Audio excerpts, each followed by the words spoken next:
Good morning friends. આજે આપણે ગણિતનો મૂળભૂત ખ્યાલ એટલે કે પાર્ટ 4 માં અનિશ્ચિત સ્વરૂપ વિશે શીખીશું.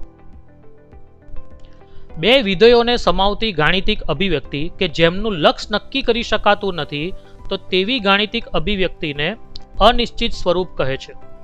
બરાબર, જેનું લક્ષ આપણે નક્કી નથી કરી શકતા, લિમિટ આપણે નથી શોધી શકતા, તો તેવા ગાણિતિક અભિવ્યક્તિને આપણે અનિશ્ચિત સ્વરૂપ કહે છે.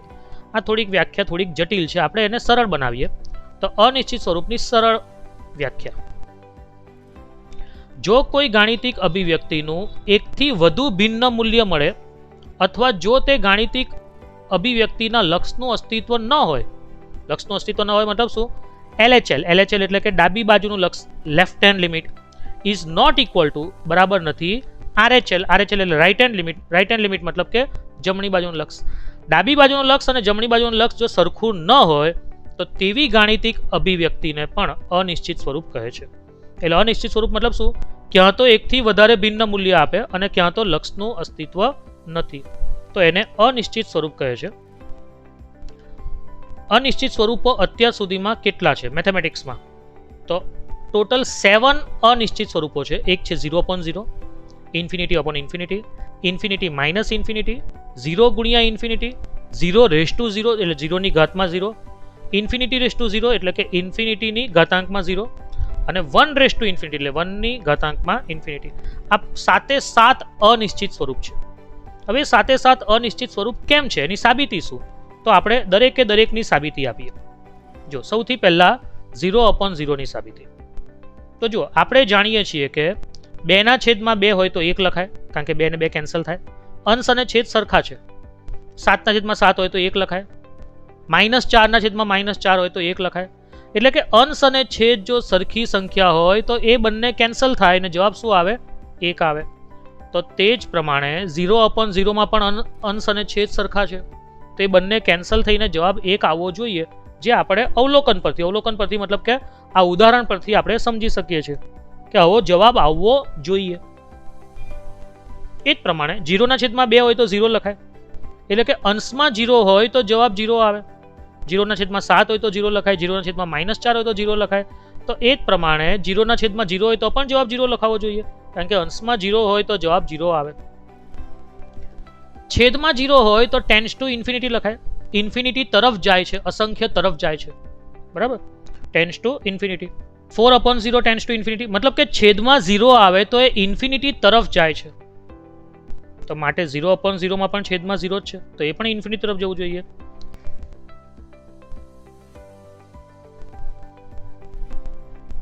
તો અનિશ્ચિત સ્વરૂપની વ્યાખ્યા શું હતી? તો જો કોઈ ગાણિતિક અભિવ્યક્તિનું એકથી વધુ ભિન્ન મૂલ્ય મળે, આ એક શરત હતી પહેલા તો, બરાબર છે, અથવા તો પછી લક્ષનું અસ્તિત્વ ન હોય તો આપણને એકથી વધુ ભિન્ન મૂલ્ય મળે છે. કોઈક વાર 1 પણ મળે, 0 પણ મળે, એવું પણ લાગે છે કે ઇન્ફિનિટી તરફ જાય છે, એટલે આપણને ચોક્કસ કિંમત મળતી નથી. એટલે કે 0/0 ભિન્ન મૂલ્યો આપે છે, માટે 0/0 એક અનિશ્ચિત સ્વરૂપ છે. હવે આપણે જોઈએ ઇન્ફિનિટી અપોન ઇન્ફિનિટી. તો જો આપણે જાણીએ છીએ કે 2/2 કરીએ તો 1 આવે, અંશ અને છેદ સરખા હોય તો જવાબ આપણો 1 આવે છે. તો ઇન્ફિનિટી અપોન ઇન્ફિનિટીમાં પણ અંશ અને છેદ સરખા છે તો જવાબ 1 આવવો જોઈએ અવલોકન પરથી. એ જ પ્રમાણે અંશમાં ઇન્ફિનિટી હોય તો જવાબ ઇન્ફિનિટી આવે. Infinity upon 2 infinity, infinity upon 7 infinity, infinity upon 4 infinity, અંશમાં ઇન્ફિનિટી તો જવાબ ઇન્ફિનિટી આવે. તો માટે ઇન્ફિનિટી અપોન ઇન્ફિનિટી પણ ઇન્ફિનિટી આવવું જોઈએ. અંશમાં તો ઇન્ફિનિટી જ છે, ઇન્ફિનિટી એટલે અસંખ્ય. 2/∞ છેદમાં ઇન્ફિનિટી હોય તો ટેન્ડ્સ ટુ 0 થાય. 4/∞ ટેન્ડ્સ ટુ 0. માટે ઇન્ફિનિટી અપોન ઇન્ફિનિટી મતલબ કે છેદમાં ઇન્ફિનિટી હોય તો ટેન્ડ્સ ટુ 0 થાય, તો અહીંયા પણ છેદમાં ઇન્ફિનિટી છે તો ટેન્ડ્સ ટુ 0 થવું જોઈએ. કહેવાનો મતલબ કે ગાણિતિક અભિવ્યક્તિનું એકથી વધુ ભિન્ન મૂલ્ય મળે, એકથી વધુ જ મળે છે. કોઈક વાર જવાબ 1 મળે, કોઈક વાર જવાબ ઇન્ફિનિટી મળે, કોઈક વાર ટેન્ડ્સ ટુ 0 મળે છે. બરાબર, એટલે કે ઇન્ફિનિટી અપોન ઇન્ફિનિટી ભિન્ન મૂલ્યો આપે છે, માટે ઇન્ફિનિટી અપોન ઇન્ફિનિટી એ એક અનિશ્ચિત સ્વરૂપ છે. હવે ઇન્ફિનિટી માઇનસ ઇન્ફિનિટીની વાત કરીએ. ફાઇન છે, આપણે જાણીએ છીએ કે પહેલા તો ઇન્ફિનિટી એટલે શું છે? અસંખ્ય, એટલે કે અસીમિત અથવા અંત વગરનું અથવા કોઈ પણ વાસ્તવિક સંખ્યા કે પ્રાકૃતિક સંખ્યાથી પણ મોટી સંખ્યા. ઇન્ફિનિટી એટલે અસીમિત, જેની કોઈ સીમા જ નથી. અંત વગરનું, જેનો કોઈ અંત જ નથી, અને અથવા તો કોઈ પણ વાસ્તવિક સંખ્યા કે પ્રાકૃતિક સંખ્યા કરતાં મોટી સંખ્યા, બરાબર, એને આપણે કહીશું ઇન્ફિનિટી, એટલે કે ગુજરાતીમાં કહીએ તો અસંખ્ય. આ એનો સિમ્બોલ છે. ઇન્ફિનિટી માઇનસ ઇન્ફિનિટીમાં જો પ્રથમ અસંખ્ય બીજા કરતા મોટો હોય તો, કારણ કે આ બે ઇન્ફિનિટી સરખા જ છે એવું કોણે કીધું? દરેકના ઇન્ફિનિટી અલગ હોય. કોઈ ગરીબ માણસ હોય તો એના માટે 10 લાખ રૂપિયા એટલે ઇન્ફિનિટી કહેવાય, બરાબર, પણ કોઈક મધ્યમ વર્ગનો માણસ હોય તો એના માટે 10 અબજ રૂપિયા ઇન્ફિનિટી કહેવાય. ઇન્ફિનિટી મતલબ કે એની કલ્પના બહારના રૂપિયા, કલ્પના બહારની સંખ્યા. એટલે બંને ઇન્ફિનિટી સરખા જ હશે એવું કોણે કીધું?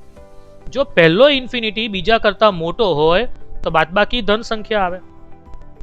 જો પ્રથમ અસંખ્ય એટલે કે પ્રથમ ઇન્ફિનિટી બીજા કરતા નાનો હોય તો બાદબાકી ઋણ સંખ્યા આવે. અને ત્રીજી શક્યતા, જો બંને ઇન્ફિનિટી એટલે કે બંને અસંખ્ય સમાન હોય તો બાદબાકી શૂન્ય આવે. કહેવાનો મતલબ કે ઇન્ફિનિટી માઇનસ ઇન્ફિનિટી પણ ભિન્ન મૂલ્યો આપે છે, અને એકથી વધુ ભિન્ન મૂલ્યો આપતા હોય તો તેને અનિશ્ચિત સ્વરૂપ કહેવાય. એટલે કે માટે ઇન્ફિનિટી માઇનસ ઇન્ફિનિટી એ એક અનિશ્ચિત સ્વરૂપ છે. 0 ગુણ્યા ઇન્ફિનિટી આપણે જાણીએ છીએ કે 0 ગુણ્યા 2 તો 0 થાય, 0 ગુણ્યા 4 0 થાય, 0 ગુણ્યા 7 0 થાય. મતલબ કે કોઈ પણ સંખ્યાને 0 વડે ગુણીએ તો જવાબ 0 આવે છે, બરાબર. તો ઇન્ફિનિટીને પણ 0 વડે ગુણીએ તો જવાબ 0 આવવો જોઈએ, જે આપણું અવલોકન કહે છે. 2 ગુણ્યા ઇન્ફિનિટી ઇન્ફિનિટી થાય. ઇન્ફિનિટી એટલે તો ઘણી મોટી સંખ્યા, તો એને 2 વડે ગુણીએ તો ઇન્ફિનિટી થાય, એને 4 વડે ગુણીએ તો ઇન્ફિનિટી થાય, એને 7 વડે ગુણીએ તો પણ એ ઇન્ફિનિટી થાય, ઘણી મોટી સંખ્યા રહે, બરાબર. તો એને 0 વડે ગુણે તો પણ ઇન્ફિનિટી થવું જોઈએ. અવલોકન તો એવું જ કહે છે આપણને. કહેવાનો મતલબ કે 0 ગુણ્યા ઇન્ફિનિટી પણ ભિન્ન મૂલ્યો આપે છે, ઘણા બધા મૂલ્યો આપે, 2 મૂલ્યો આપે છે અલગ અલગ, બરાબર. અને માટે 0 ગુણ્યા ઇન્ફિનિટી એ એક અનિશ્ચિત સ્વરૂપ છે. હવે 0 રેઝ ટુ 0, 0 ની ઘાતમાં 0. આપણે જાણીએ છીએ કે 0 ની 5 ઘાત કરો તો જવાબ 0 આવે, 0 નો વર્ગ કરો તો જવાબ 0 આવે, 0 ની 6 ઘાત કરો તો જવાબ 0 આવે. એટલે 0 ની 0 ઘાત કરો તો પણ જવાબ 0 આવવો જોઈએ, કે 0 ની ગમે એટલી ઘાતાંક કરો છો, 5 કરો કે 2 કરો કે 6 કરો કે 200 કરો, 0 ના ગમે એટલો ઘાતાંક કરો જવાબ 0 આવે. તો 0 રેઝ ટુ 0, 0 નો 0 ઘાત કરો તો પણ જવાબ 0 આવવો જોઈએ. અવલોકન તો આપણને એવું કહે છે. 7 ની 0 ઘાત કરો તો 1 આવે, 4 ની 0 ઘાત કરો તો 1 આવે, 2 ની 0 ઘાત કરો તો 1 આવે. મતલબ કે કોઈ પણ સંખ્યાની 0 ઘાત કરો તો જવાબ 1 આવે છે, તો માટે 0 ની 0 ઘાત પણ 1 આવવો જોઈએ. અવલોકન તો આપણને એવું જ કહે છે. મતલબ શું થઈ ગયો કે 0 ની 0 ઘાત ભિન્ન મૂલ્યો આપે છે. એનો મતલબ કે 0 ની 0 ઘાત એક અનિશ્ચિત સ્વરૂપ છે.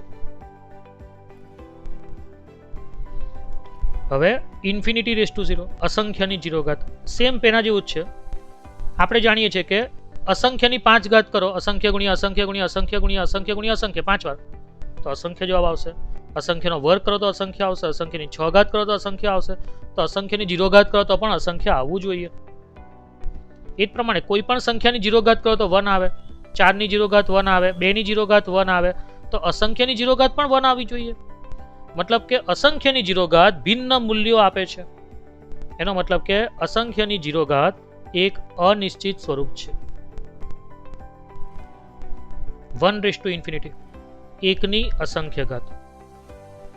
આપણે જાણીએ છીએ કે 0.9 ની 1 ઘાત તો 0.9 થાય.